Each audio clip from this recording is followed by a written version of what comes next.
if you don't mind, just give me the latest on what you think a longer-term solution is for the homeless situation other than camping out at the makeshift Halekekaha tent city. That Halekekaha was a stopgap,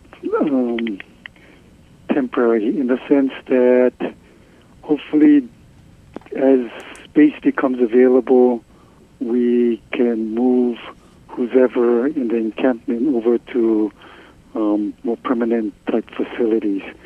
And one idea is to possibly increase the number of beds at the existing shelter at Halekekaha.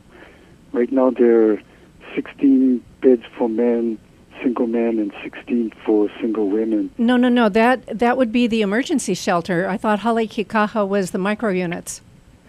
Well, they kind of referred to both. So anyway, on the emergency shelter side, that's the idea. So that would occur through replacing the single beds with bunk beds. But we need to check with building and fire, because apparently there may be some constraints in terms of codes, whether we can double the density there. But if we can, that's one avenue that we're exploring. In the meantime, we're looking at trying to secure a larger area. So the first alternative was QLT's 24-acre site up at Henry Street, and that's still on the table.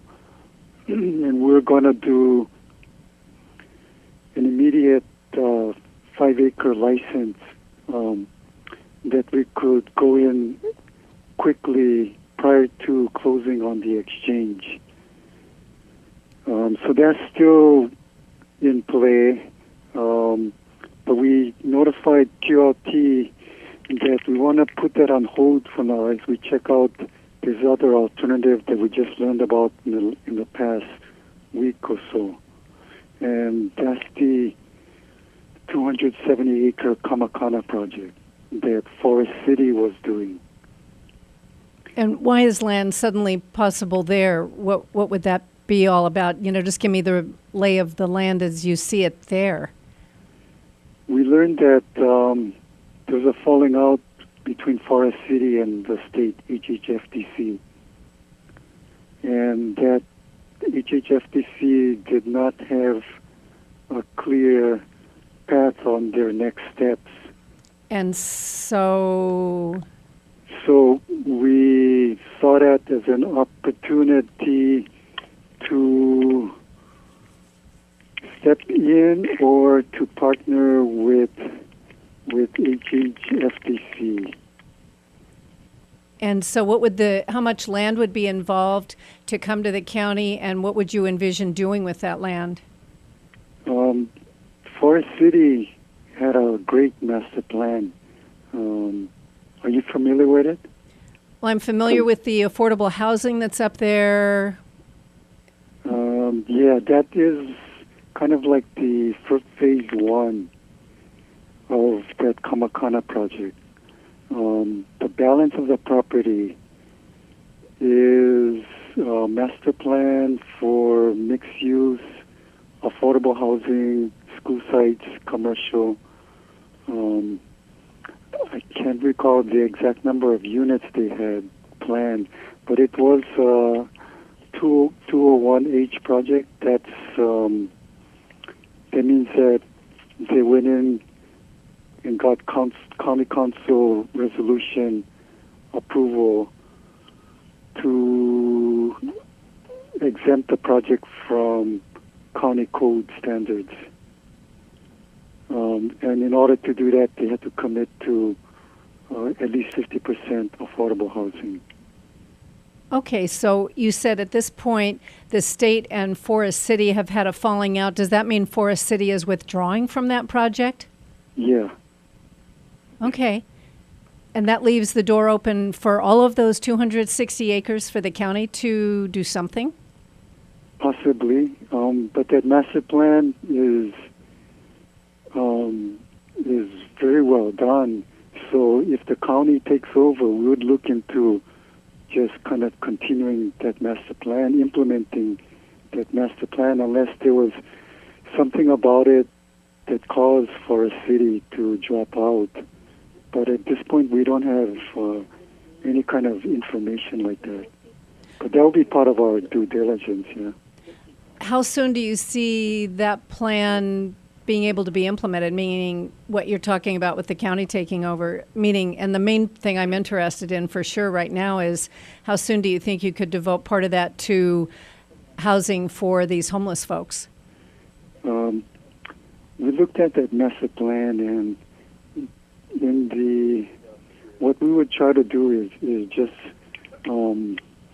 immediately try to secure rights, whether it's a license or an easement or whatever it is, that we can quickly obtain a portion of that site, 5-acre portion, say, for this homeless improvements.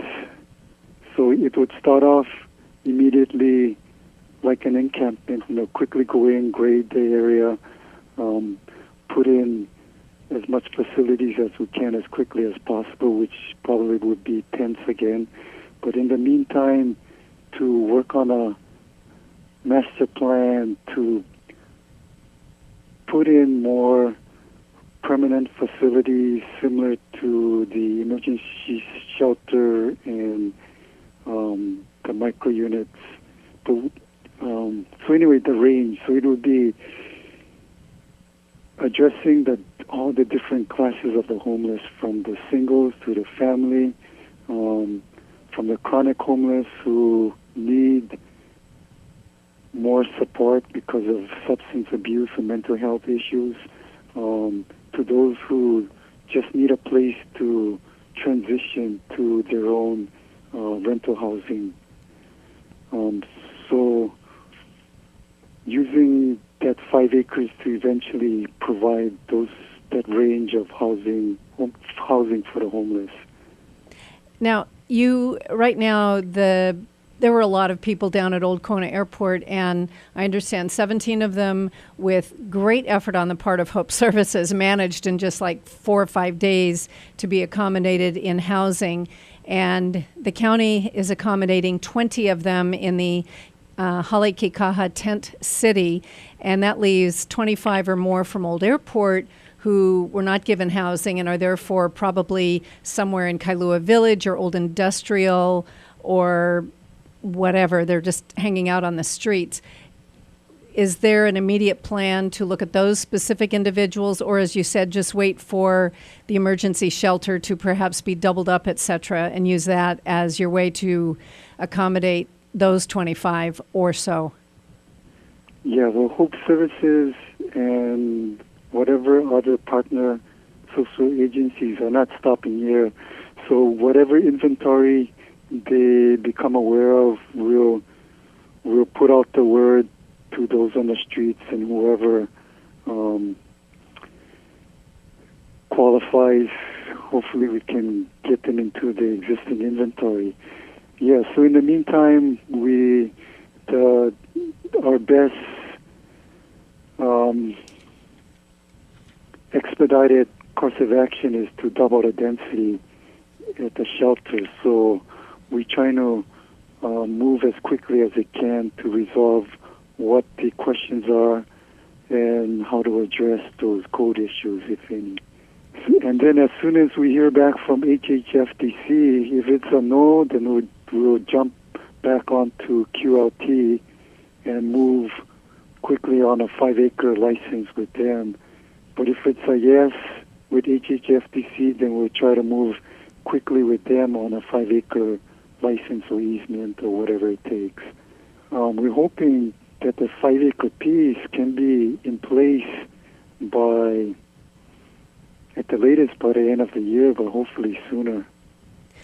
At this point, if you were able to increase the density in the emergency housing facility that is run by Hope Services is not funded for anything more than what they're doing now, if even that. How will the county compensate Hope Services? Is there a plan to provide funding, or are you expecting them to somehow come up with that money? No, there. We would need to, as far as the capital cost to double the density, if it requires like sprinklers or putting walls, firewalls or whatever in certain places, those types of capital expenses, the county will find the money to do that. The beds, switching out the beds from single to double, we would need to talk with Hope Services if that requires additional funding support to them, and if so, then we'll help them with that. As far as the additional operational burden, we'd need to check the contract that we have with them to see if that's expanding their scope under the contract, and if it is, then we'll amend that scope. So the county is prepared to put additional funding towards Hope Services' ability to manage an additional, doubling of their capabilities right now, yes? Yeah. Mm-hmm. Okay. The focus so far has been only on Old Kona Airport, but there are many, many homeless people living on the streets in Old Industrial and downtown. In addition, there are people without homes who actually work, who live in their cars in the parking lots of Walmart, Kmart, and Target, and other places around town. Have you looked at a long-term plan to address those needs, or are you continuing only to focus on Old Kona Airport? Oh, no. The 5-acre piece is intended to accommodate as much as we can. It would include secured parking for the homeless who have vehicles. But yeah, no, we'll try to provide adequate space that we can accommodate as many as those that are throughout Kailua Kona. And if 5 acres is not enough, then we've got to look to expanding accordingly. Right now, a lot of the homeless people or those who do not make quite enough money to fully support themselves take advantage of the Friendly Place on Pavai Place, which provides them with computers and food and services.